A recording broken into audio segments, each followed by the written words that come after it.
नवीन पिढी वाचत नाही अशातला भाग नाहीये. उलट सोशल मीडियामुळे ना ती मुलं परत पुस्तकाकडे वळतात. कारण सोशल मीडियावरती जो मजकूर असतो तो थोडक्यात असतो. म्हणजे एखाद्या पुस्तकाबद्दल लिहिलं असेल किंवा कुणी काही लिहिलं असेल तर हे कशात आहे किंवा कशावरून आलंय तर ती परत पुस्तकाकडे वळतात. म्हणजे आता त्यांचा वाचण्याचा हे बदलला असेल मे बी. म्हणजे पूर्वी कसं कथा कादंबऱ्या ह्याला मागणी जास्त होती, पण आता व्यक्तिमत्व विकास असेल, ऐतिहासिक पुस्तकं ती जास्त वाचली जातात. कारण आता ती शिवाजी महाराजांवरची पुस्तकं ती जास्ती गडांसंबंधीची माहिती असलेली पुस्तकं, इतिहासात डोकवून बघायला आवडतं.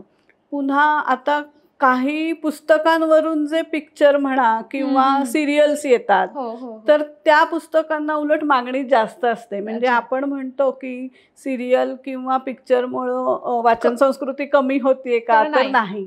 आता दुनियादारी सारखा पिक्चर म्हणजे आमच्याकडं एक अख्खी एडिशन आम्ही बुक केलेली होती. एवढ्या प्रती आमच्याकडे त्याच्या गेल्या. किंवा समांतरची सिरियल असेल, उंच माझा झोका, तर ते पुस्तक माझ्या आयुष्यातल्या आठवणी काहीतरी 1972 सालची जी पहिली आवृत्ती होती ती सिरियल येईपर्यंत संपली नव्हती. ती सिरियल आल्यावर त्याच्या 3-4 आवृत्त्या निघाल्या. ग्रहण पण ग्रहण पण